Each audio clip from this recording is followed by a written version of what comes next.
আসসালামু আলাইকুম বন্ধুরা, সবাই কেমন আছেন? আজকে আমরা আলোচনা করব ফার্স্ট ইয়ারের সাবজেক্টগুলো নিয়ে। অনেকে জানতে চাইছেন ফার্স্ট ইয়ারে কী কী সাবজেক্ট আছে, কীভাবে পড়বেন, কী পড়বেন, সেগুলো নিয়ে আজকের ভিডিও। তাহলে চলুন শুরু করা যাক। বিএনএমসির নতুন সিলেবাস অনুযায়ী ফার্স্ট ইয়ারে মোট 7টা সাবজেক্ট।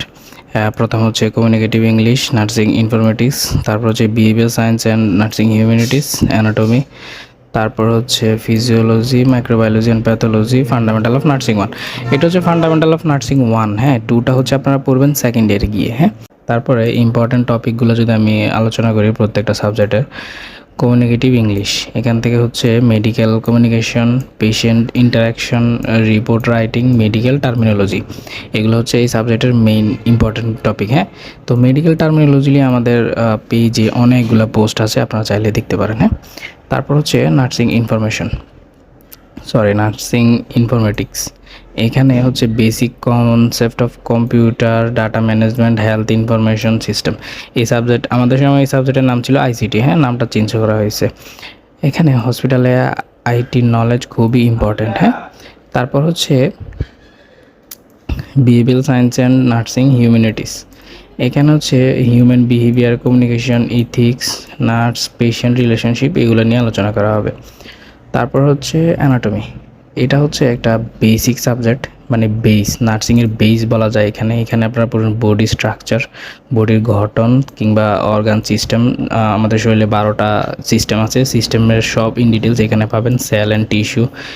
ক্লিনিক্যাল সাবজেক্টের বেস এটাই। হ্যাঁ, এটা আপনাদেরকে জোর দিয়ে পড়তে হবে এই সাবজেক্ট, অ্যানাটমি। তারপর হচ্ছে ফিজিওলজি।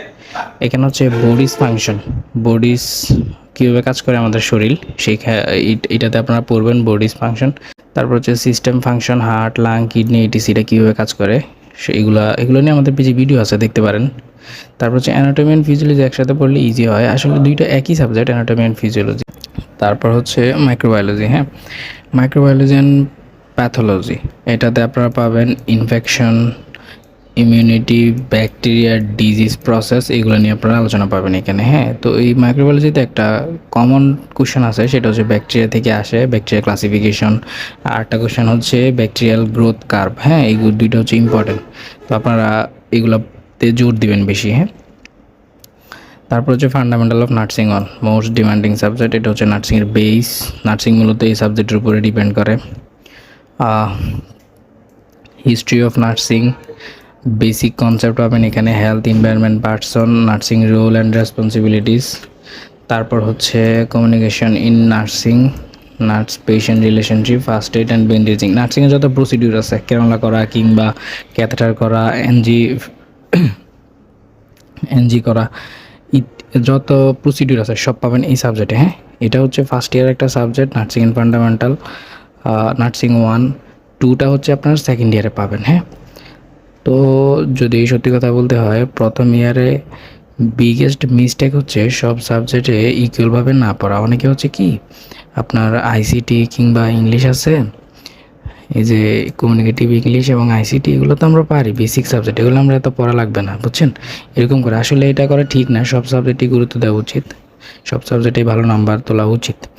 তো প্রায়োরিটি দেওয়া উচিত, যেটা আমি বলবো, fundamental, anatomy, physiology and microbiology, এই 4টা সাবজেক্টের উপর বেশি ফোকাস করা উচিত। কারণ অ্যানাটমি অ্যান্ড ফিজিওলজি এটা হচ্ছে নার্সিংয়ের বেস সাবজেক্ট। এটা যদি আপনারা পড়েন ফার্স্ট ইয়ারে, থার্ড ইয়ার কিংবা ফোর্থ ইয়ার, সেকেন্ড ইয়ারে গিয়ে আপনাদের তো বেশি কষ্ট করতে হবে না। তো এই সাবজেক্টগুলো যদি আপনারা ফার্স্ট ইয়ারে বেস যদি আপনি ভালো করেন, তাহলে আপনি বাকি ইয়ারে গিয়ে স্ট্রাগল করতে হবে না, বাকি ইয়ারগুলো আপনার জন্য ইজি হয়ে যাবে। কারণ এগুলো হচ্ছে বেসিক সাবজেক্ট। হ্যাঁ, বেসিক নলেজটা ভালো করা হচ্ছে খুবই ইম্পর্ট্যান্ট। একটা কথা মনে রাখুন, প্রথম বছর স্ট্রং হলে পুরো নার্সিং লাইফ ইজি হয়ে যাবে। তো এই ছিল আজকের ভিডিও। এমন ইনফরমেটিভ ভিডিও পেতে ফলো করুন আমাদের পেজ নার্স কসমস। ধন্যবাদ সবাইকে, দেখা হবে আগামী কোনো ভিডিওতে।